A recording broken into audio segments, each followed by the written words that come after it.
Salut à tous! Je vous retrouve aujourd'hui pour une nouvelle vidéo où je vais vous parler de mes produits naturels et bio préférés contre l'acné. Avant ça, n'oublie pas de t'abonner, de partager la vidéo à quelqu'un qui peut être intéressé par le sujet de l'acné. N'hésite pas à commenter, à me poser des questions et je te laisse tout de suite avec la vidéo.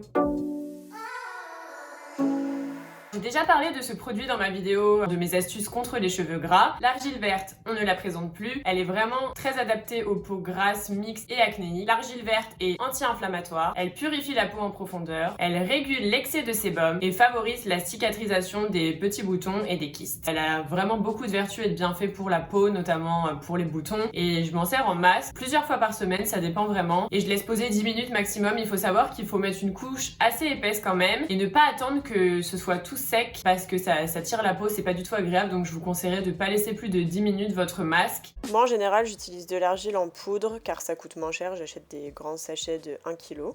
Et ensuite je mélange mon argile avec un peu de vinaigre de cidre, je vais vous en parler juste après dans la vidéo. Donc je mélange, ça mousse, après j'ajoute en général 2-3 gouttes d'huile essentielle de lavande et j'applique uniformément sur tout mon visage et je laisse poser en général un peu moins de 10 minutes. J'insiste vraiment sur la partie basse de mon visage, à savoir le menton, parce que c'est là où j'ai pas mal de boutons et puis le tour est joué. En deuxième produit, je vais vous parler du vinaigre de cidre, à savoir qu'il faut le choisir bio. Donc le vinaigre de cidre, moi je m'en sers pas pur, mais on peut s'en servir tout seul, sur un coton par exemple, pour désinfecter un bouton localisé. On peut s'en servir dans des lotions toniques, etc. On va dire que l'odeur est pas forcément ce qu'il y a de plus agréable, alors moi je m'en sers uniquement dans mon mélange argile verte et vinaigre de cidre. Donc en fait je m'en fais un masque 1 à 2 fois par semaine. Il m'arrive d'utiliser l'argile verte uniquement avec de l'eau, mais depuis que j'ai découvert cette astuce de mélanger du vinaigre de cidre à l'argile verte, on va dire que je m'en sers vraiment à chaque fois. Je vois un effet sur ma peau, j'ai l'impression qu'elle est plus claire, plus lumineuse, et donc je vais vous parler tout de suite des bienfaits. Donc le vinaigre de cidre neutralise la croissance des boutons et des kystes, il affine le grain de peau, il laisse la peau plus nette et plus belle et plus éclatante, donc finalement il resserre les pores, etc. Donc ça fait vraiment double action avec l'argile. Il aide vraiment à la cicatrisation des boutons rouges. Le vinaigre de cidre, en fait, il peut être vraiment utilisé pour pas mal de choses. Je suis pas du tout naturopathe, donc je vous laisserai des articles en barre d'infos si ça vous intéresse. Donc en fait, ce qu'il faut retenir, c'est que le vinaigre de cidre va vous aider à avoir moins de boutons, à adoucir votre peau, à exfolier en douceur, et du coup il a vraiment un effet très antibactérien sur l'acné et les kystes.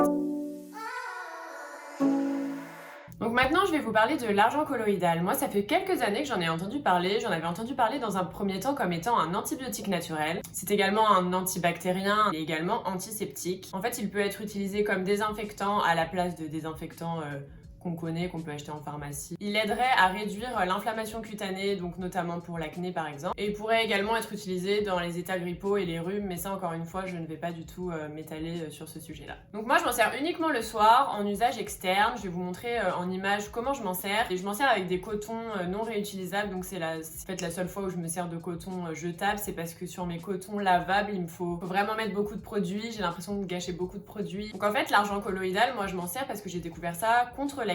Il peut être vraiment utilisé pour limiter la prolifération de bactéries. Moi j'ai l'impression qu'il aide vraiment à faire dégonfler mes boutons. Ça m'aide aussi sur l'aspect cicatrisation, après il faut être régulier. Donc moi je m'en sers de deux manières comme je vais vous le montrer tout de suite. Soit je m'en sers avec un coton jetable que je sépare en deux et j'imbibe beaucoup d'argent colloïdal dessus. Je laisse poser sur les zones à problème pendant plusieurs minutes, même jusqu'à 30 minutes. Ou sinon je vaporise directement l'argent colloïdal sur mon visage. Maintenant, je vais vous parler d'huile essentielle. Si vous avez le moindre doute, n'hésitez pas à consulter votre médecin ou un naturopathe et à savoir que les huiles essentielles ne conviennent pas aux femmes enceintes, donc renseignez-vous avant utilisation. La première huile essentielle dont je vais vous parler, elle est très connue, c'est l'huile essentielle d'arbre à thé ou tea tree en anglais. Elle est antiseptique, anti-infectieuse, antibactérienne, elle assainit la peau et assèche les boutons. En fait, elle peut être utilisée jusqu'à 6 fois par jour sur une peau propre. Moi, en général, je m'en sers, j'en mets sur mon doigt et j'en applique sur les boutons. Après, je vous conseillerais l'huile essentielle de lavande vraie. Elle est anti-inflammatoire, apaisante et cicatrisante, à appliquer également sur les boutons en alternance par exemple avec l'huile essentielle d'arbre à thé, le soir l'huile de lavande et le matin l'huile d'arbre à thé, mais vous pouvez l'utiliser aussi jusqu'à 6 fois par jour. Et en troisième huile essentielle, je tenais à vous présenter l'huile essentielle de lavande aspic qui est une bonne alternative pour tout ce qui va être cicatrice. Elle aide également à diminuer la taille du bouton. C'est une huile essentielle antifongique et antitoxique qui est cicatrisante et régénérante. Donc je vais vous mettre des liens Aromazone pour avoir plus de détails sur chaque huile essentielle, mais c'est sûr que si on les utilise régulièrement, on voit vraiment un effet fait. Pour mes huiles essentielles, j'ai ce petit livre-là. Ça vous parle en détail des huiles essentielles les plus connues et après par thématique, donc par exemple acné ou angine, etc. Ça vous conseille des huiles essentielles à utiliser en massage, en soins cutanés, en spray, en usage interne, etc. C'est vraiment très bien détaillé. Il est vraiment super ce livre si vous vous intéressez aux huiles essentielles. Vous pouvez en trouver pas mal ou sinon juste regarder des blogs, des articles, etc. puis vous faire des petites fiches concernant les huiles essentielles si ça vous intéresse.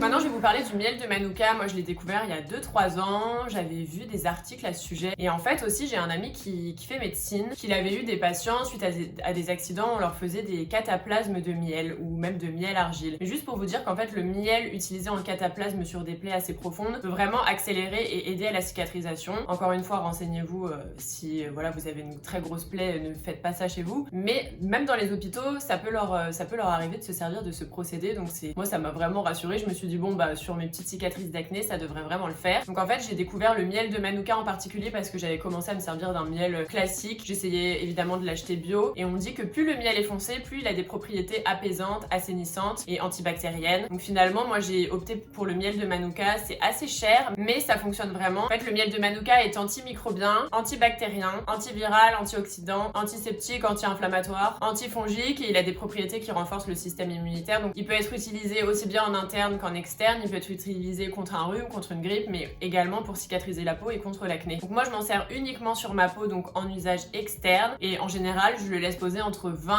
et 1 heure, 1 heure et demie même. Et en fait plus de temps on va le laisser, plus ça va aider la peau à cicatriser. Juste une petite précision concernant le miel de Manuka, plus le miel est concentré en cet ingrédient qui s'appelle, du coup je vous mettrai le nom parce que plus le miel va être cher, parce que plus il va être concentré en cet ingrédient qui est vraiment ultra antiseptique, ultra anti-inflammatoire et très très puissant.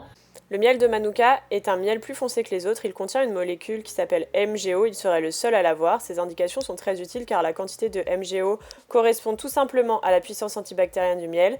Plus il est élevé, plus il contient d'actifs, il existe néanmoins d'autres unités de mesure, UMF ou IAA en France. Donc voilà, le miel que moi j'ai est un équivalent en France par exemple. Et le miel de Manuka peut être utilisé pour plusieurs problèmes de peau comme les cicatrices ou l'acné. Il réduit le risque d'infection, favorise une guérison plus rapide, favorise la cicatrisation des blessures, réduit le risque de formation de cicatrices et concernant l'acné, il nettoie, désinfecte en profondeur la peau, arrête la croissance de bactéries dans les pores, atténue les rougeurs et contribue au processus de guérison. Ce qu'il faut retenir, c'est que plus vos problèmes de peau sont graves et sévères, plus vous devriez privilégier un miel concentré en MgO, donc plus cher.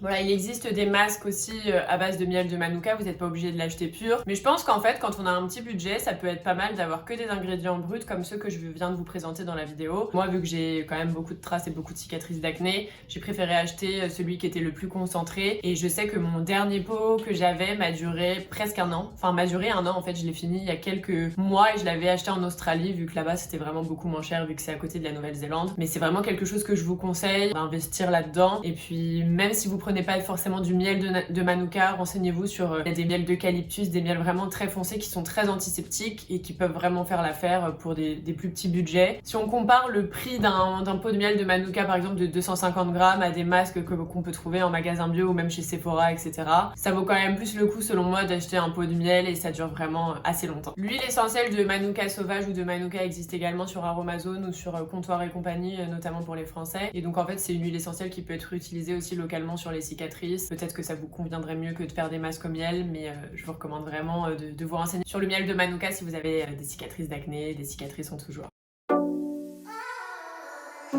En dernier produit, je vous présente le gel d'aloe vera. Moi j'en ai un que j'ai ramené de France, c'est un pur aloe qui est bio, qui est made in France. Mais n'importe quel gel d'aloe vera bio à 99, 98% ou même plus si ça existe, fera l'affaire. Je sais que chez Aromazone il y en a un, mais il y a d'autres marques peut-être un peu plus petites qui en produisent également. Je vous mettrai des liens en barre d'infos. Donc en fait le gel d'aloe vera, moi je m'en sers souvent après mon masque, le matin et le soir en fait, avant de mettre ma crème ou mes huiles essentielles sur mes boutons, etc.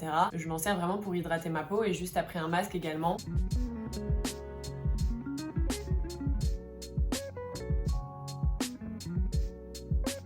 J'adore vraiment l'effet que ça fait pas très longtemps que j'en réutilise et je vois déjà la différence. Ça laisse ma peau vraiment douce. Ça a un côté anti-inflammatoire, donc j'ai l'impression que ça m'aide aussi dans tout ce qui est gestion des boutons. Il est cicatrisant, adoucissant. Il a un effet régulateur, donc c'est-à-dire qu'il peut matifier pas mal la peau, aider à la régulation du sébum. Et il prévient également de l'apparition des imperfections. Il a un effet rafraîchissant immédiat. Il se conserve au frigo, donc évidemment c'est frais, c'est vraiment très agréable le matin notamment. Et en bonus, il prévient du vieillissement cutané et il lisse la peau et il est anti-rides. Donc c'est vraiment un tout en un. Pour moi, c'est vraiment un ingrédient à avoir et quelque chose à utiliser même quand on n'a pas forcément d'acné. J'ai l'impression que ça hydrate ma peau, ça la rend plus douce, plus lumineuse et c'est vraiment un must-have aussi bien dans les soins capillaires que dans les soins de la peau. Vous pouvez même en ajouter un petit peu dans votre masque à l'argile pour un effet un peu moins asséchant de l'argile verte. C'est vraiment un super produit à tout faire. Si vous avez un coup de soleil, si vous faites une allergie, même pour les boucles dans vos cheveux, c'est vraiment génial, mais vraiment pour l'acné, c'est top également. Donc j'en ai terminé avec cette vidéo, n'hésite pas à commenter, à partager, à liker et à t'abonner. Va y avoir d'autres vidéos sur l'acné, sur les huiles essentielles, etc. N'hésite pas si tu as des suggestions, s'il y a quelque chose qui t'intéresse en particulier. Et puis moi, je te retrouve la semaine prochaine dans une prochaine vidéo. Bye!